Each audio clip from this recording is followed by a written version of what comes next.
जय गुरुदेव, धन गुरुदेव जी। गुरु रविदास महाराज जी कहते हैं, गुरुमुख से ती प्रीत रख को कर्म मन बंध, कि हमने गुरु के वचनों को अपने मन में बसाना है और कुकर्मों से, गलत कर्मों से दूर रहना है। अब गुरु के वचनों को हमने कैसे मन में बसाना है कि जैसे महाराज जी कहते हैं कि हमें भजन बंदगी करनी है, अमृत वेले उठकर परमात्मा का नाम जपना है और नितनेम करना है। क्योंकि जब हम नितनेम अपना बनाएंगे तो हमें पता चलेगा कि गुरु रविदास महाराज जी ने हमें वाणी में क्या उपदेश दिए हैं, वाणी में महाराज जी ने क्या लिखा है। गुरु रविदास महाराज जी ने सिर्फ हमें नाम जपने के लिए नहीं कहा, बल्कि हमें अच्छे कर्म करने के लिए भी कहा है और अपने इस जीवन में कैसे चलना है हमें वो भी बताया है। जैसे गुरु प्यारी साध संगत जी, हम सब जो हैं घर गृहस्थी वाले हैं, परिवार वाले हैं, और गुरु रविदास महाराज जी भी घर गृहस्थी वाले रहे हैं। उन्होंने परिवार को संभालते संभालते परमात्मा की प्राप्ति भी की है और कीर्त कमाई भी की है।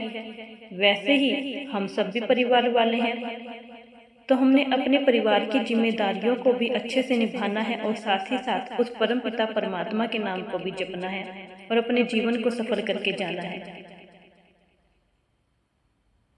अब घर की जो जिम्मेदारियां हैं उनको हमने कैसे निभाना है, उसको ईमानदारी से, प्रेम भाव से निभाना है।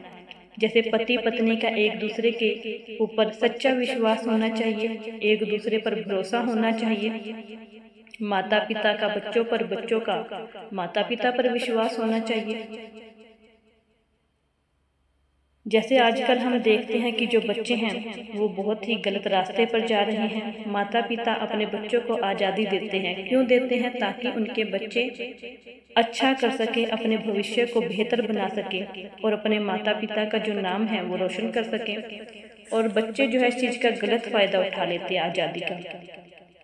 बच्चों को भी देखना चाहिए कि अगर माता पिता ने हमें आज़ादी दी है, छूट दी है, तो हमें अपने माता पिता के भरोसे पर खरा उतरना है। उनके भरोसे को हमने तोड़ना नहीं है, सही रास्ते पर चलना है और अपने माता पिता का जो है नाम रोशन करना है। इस समाज में हमने नाम कमाना है अच्छे मार्ग पर चलकर। और जो हमारा प्रोफेशन है उसको हमने अच्छे से निभाना है, ईमानदारी से, ऑनेस्टी के साथ अपने प्रोफेशन को हमने करना है। किसी के साथ विश्वासघात नहीं करना, किसी को धोखा नहीं देना, किसी का दिल नहीं दुखाना। क्योंकि जब हम अपना काम जो है ईमानदारी से करेंगे तो हमारी कमाई में भी जो है बरकत होती है और जो हमारा पैसा है हमेशा अच्छी जगह लगता है। तो अगर हम इस रास्ते पर चलेंगे तो हमारा जीवन जो है वो सफल हो जाएगा। अंत समय में हमारे साथ किसने जाना है?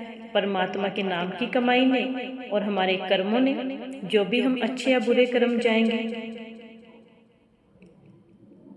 तो हमारी नाम की कमाई भी तभी सफल हो पाएगी जब हम कर्म अच्छे करेंगे। और जब हम चित्रगुप्त की कचहरी में अंत समय में खड़े होंगे ना, तो वहाँ पर हमारे जो अच्छे कर्म है और परमात्मा के नाम का सिमरन है वो हमारी गवाही देंगे और इससे हमारा जो जीवन है वो सफल हो जाएगा और हम जन्म मरण के चक्कर से मुक्त हो जाएंगे और परम पिता परमात्मा के चरणों में लग जाएंगे। अगर हम इस तरीके से अपना जीवन बिताएंगे तो हम सच्चे गुरुमुख कहलाएंगे, सच्चे गुरु वाले कहलाएंगे। तो गुरु प्यारी साध संगत जी, हमने अपने गुरु के वचनों को अपने मन में बसाना है और अपने गुरु के वचनों के हिसाब से अपने जीवन को बिताना है। जय गुरुदेव, धन गुरुदेव जी।